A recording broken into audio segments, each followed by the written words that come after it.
American fascism has arrived.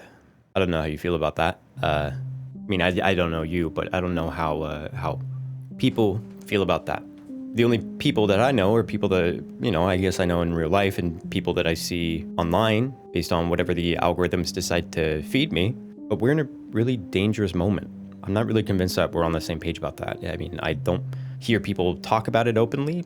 It still feels strange, like I'm an alarmist. I'll be labeled an extremist or radical or antisocial in some capacity, which is true, by the way. Regardless, everyone seems to be confused, and when you're confused, you're vulnerable, and that's the point. You're meant to be. You're meant to be unsure of the truth of the matter. You're meant to be intimidated by the threat of being sure of anything. An extremist, an alarmist, antisocial. If you are sure of anything, when you uncover the lie, you take the mask off, you sift through the noise, and they're on to the next thing.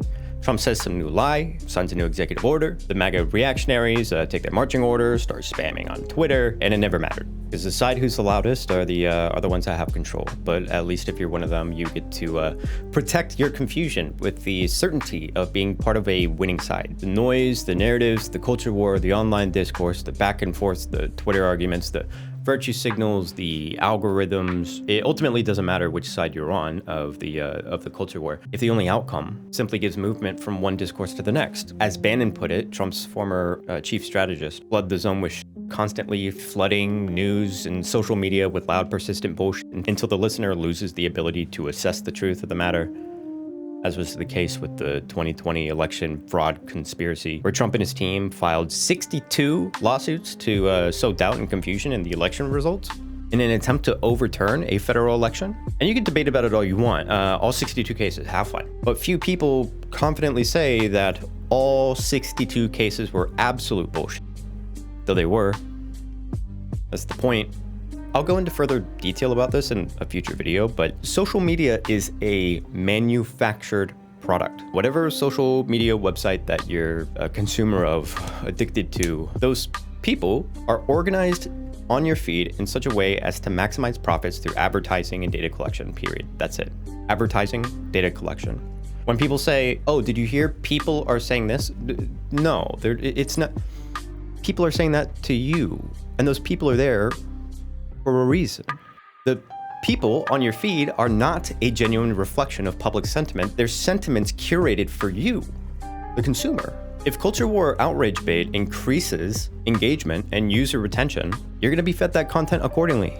Flooding the zone with shit also carries with it an implicit accumulation of social power towards the shit flooders. And it was never about whether or not you could win in the virtual arena of free speech.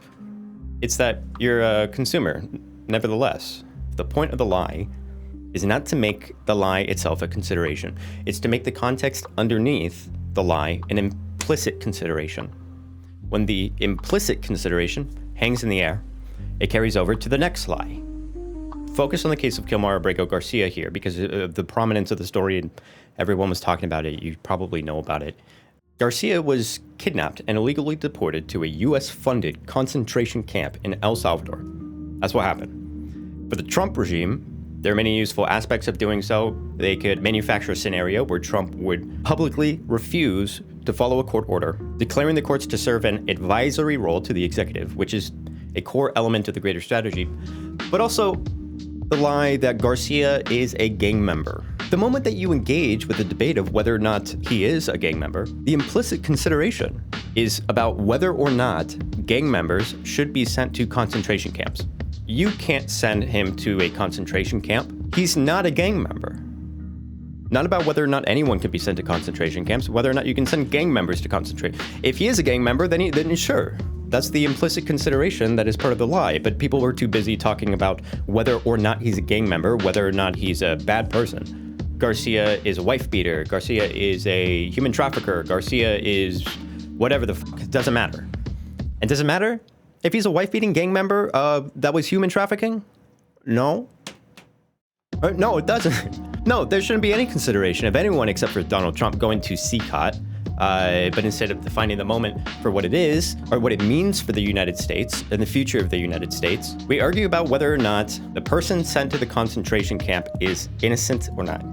You could be fighting the good fight, you could be getting retweets and views and not even realize the implicit consideration has changed. It's changed the backdrop of the entire conversation. The point is to keep people confused, occupied in their confusion, silenced in apathy, shift the Overton window just enough to declare a generalized support from the people. Or else why would they be having that conversation? What just happened? The important factor here ultimately is speed. It could be the case that the zone is flooded with disinformation and ridiculous antics, right? But it could also be the case that the zone is flooded with blatantly horrific actions, each one step closer to realizing the goal. Centralize power in the executive, dismantle the bureaucracy and replace them with loyalists, sabotage election infrastructure, circumvent or capture Congress, declare the courts to be advisory, mobilize your base with scapegoats and a shared fiction of the American mythos, what it means to be a real American, punish dissent, automate surveillance with AI, rob working people blind, and fill the pockets of the ruling class. And it's blatant. It's blatant. It's blatant because it can be. It's blatant because it doesn't matter what you say about it, as long as you say it from the role of a consumer. And this is fascism. We're in it. Whether you recognize it yet or if you ever do, but they aren't hiding it. It's not a secret. It's pathetic to me that no matter how blatant it is, or has been, it's still controversial and taboo to describe it accurately. When Trump was shot by a genuinely troubled teenager, he blamed Biden, he blamed Kamala Harris for using inflammatory language of him being a threat to democracy and associating him with fascists. And then the optics concern, in response, kept the left silent, just as it did with their association of him with Project 2025. The increasing concern that using accurate language to describe Trump for what he is could lose support with the average voter kept the volume low. And that timid weakness that we saw then dominates progressives today. I believe that's why we're not seeing the response to Trump's actions described accurately. And if they are, then they're described cautiously. Now look at it. Now look at the situation. Look at where we're at. Look at what's happening.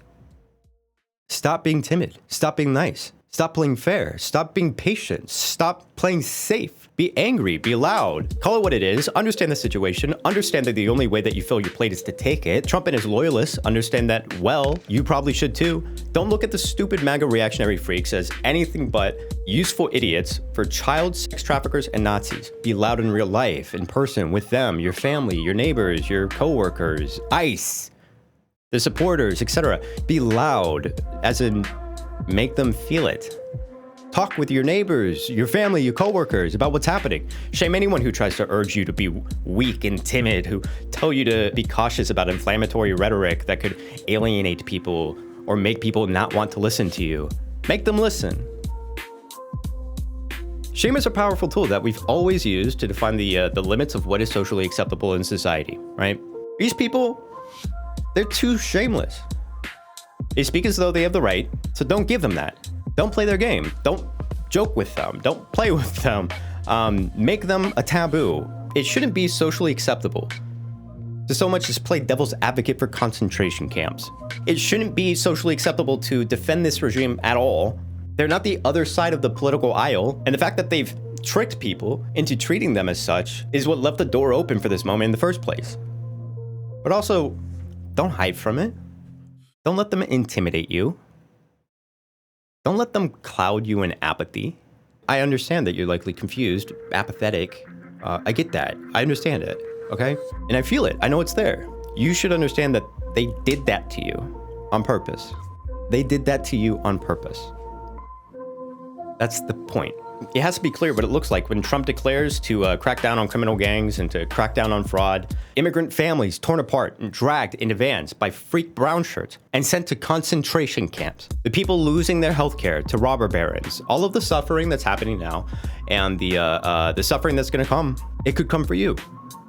And how would you feel if it did? And your defense was a viral hashtag that was gone by the next, or that advocating for you was avoided because no one wants to be inflammatory, or the people that would be advocating for you have given up because they've drowned themselves in apathy.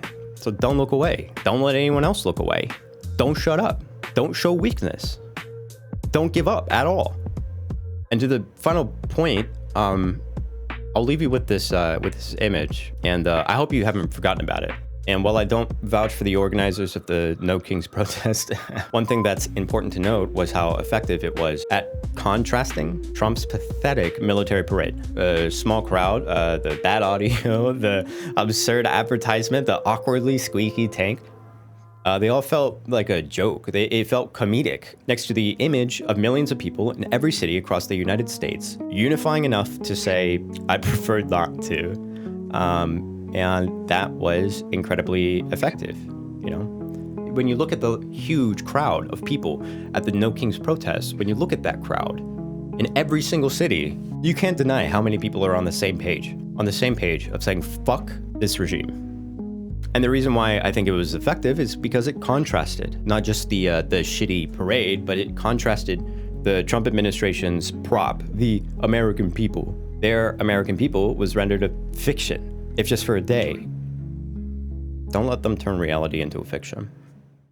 Don't let them turn fiction into a reality.